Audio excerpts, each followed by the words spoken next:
The return to the Mighty Nein. That's right, recently on Critical Role, we've had the two-part mini special episode series, whatever you want to call it, I guess, of the return to the Mighty Nein. About a week before the return to the Mighty Nein, I put out a video predicting what I thought would happen in this two-part mini-series, and so far I've been genuinely surprised just how much we've been able to predict. So today, we're going to be attempting to predict what's going to happen in part 2, and talking about the story and potentially some of the problems with this mini-series being so predictable. As always, if you enjoyed the video and learned something new, make sure you like, comment, and subscribe. Don't forget to ring that tiny bell so my videos go directly into your feed. And why don't you check out our first prediction video? Click the eye above. Let's get right into it, shall we? So where we last left off on the return of Campaign 2, Mighty Nein Reunited, the Mighty Nein have been reunited because Fjord just so happened to have his cloven crystal, the last key keeping OTOA sealed, stolen by OTOA's minions. One of those minions, really not much of a minion at all, is it's some kind of massive storm giant. Much of the first episode of this 2-episode special series was kind of the nostalgia, reminiscing, seeing what our characters have been up to over the past few months since the end of Campaign 2, which was fun, but we really didn't get into the meat and potatoes, shall we say, until, I guess, after the break, as our party have now reconvened on a small island, chasing down the minions of OTOA, who look to go to this decrepit temple and free OTOA. I'm not sure if this temple was a temple to the Wild Mother, or if it was a temple to Zahir, the betrayer god that was destroyed by OTOA's minions and then taken over. They haven't made it exactly clear because I remember there seeing some kind of Wild Mother iconography. Anyway, it doesn't matter. So unfortunately, it seems like the second episode of the Mighty Nein Reunited seems to be a little straightforward in what's going to happen. Using our metagame knowledge, we know that, one, this is just a 2-episode part special series, so whatever happens has to be resolved in the next episode, and 2, we know that the episode is around 5 to 6 hours. So methinks there's going to be a big combat. My guess is that our party are going to face off against these minions of OTOA. It's going to seem like they've prevented them possibly from releasing OTOA.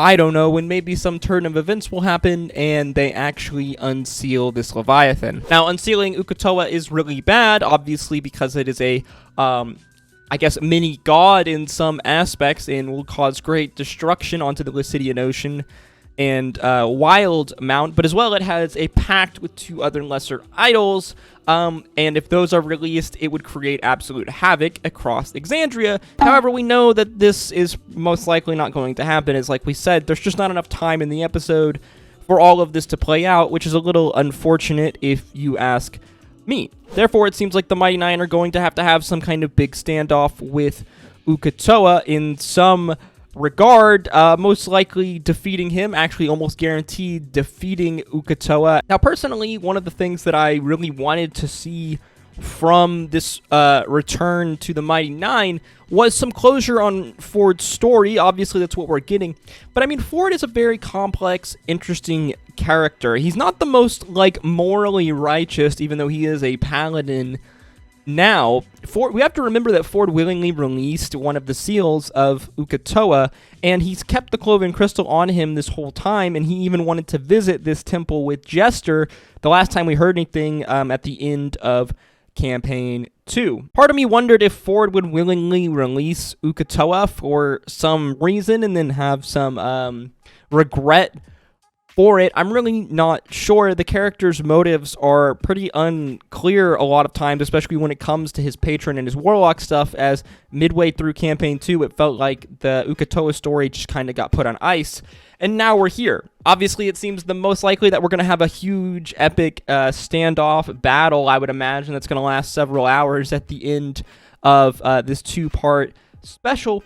But I can't just help but be a little disappointed with the fact that they told us that this is a 2-part special, as it makes for a very linear, predictable trajectory. Now, I still enjoy the story, and the nostalgia vibes are extremely high. I know in a lot of content, it always seems like I'm, like, on Critical Role, but that's really not the case, as I super enjoy this show and this cast and their relationship together, and I love watching it play out on screen. That's why we make content about it, and I watch every single episode, but I can't help but feel like this could have been so much more if they either made it more episodes or they kind of kept us in the dark on the number of episodes. I guess they couldn't do that because they released the episode in theaters, but I mean, I guess that's their monetary decision that they made over the quality of the storytelling.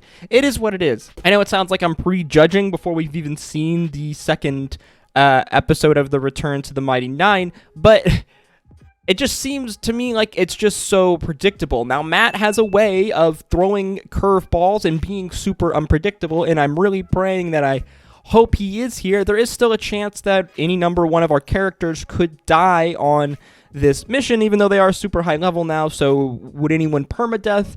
Hard to know. You really just never know with D&D and where the dice are gonna lie, so that is always a threat. Personally, I would have loved more content, more episodes to round off and finish off what, in my opinion, was one of the best stories in Campaign 2 that, like we said, just kind of got left on ice because the stories just moved in a completely different direction. So then my prediction is that the party will stand off against the minions of OTOA.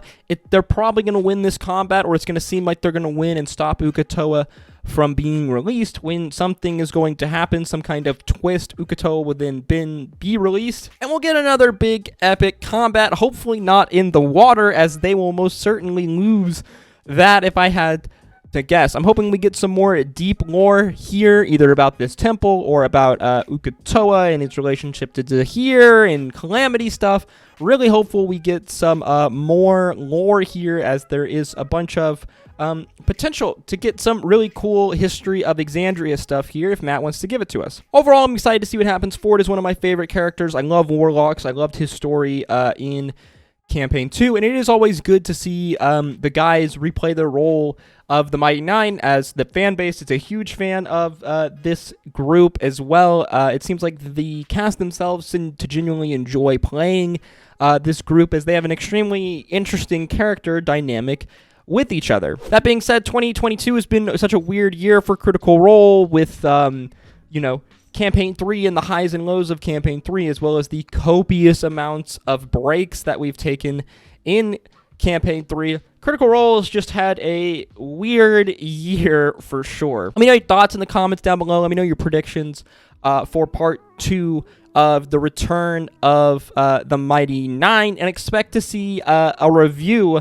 I guess, of this 2-part mini-episode series, because part of me is really disappointed because it feels like a little bit of a nostalgia grab, but I'm trying to save my fully completed opinion and analysis, I guess, until these 2 mini-part special is over.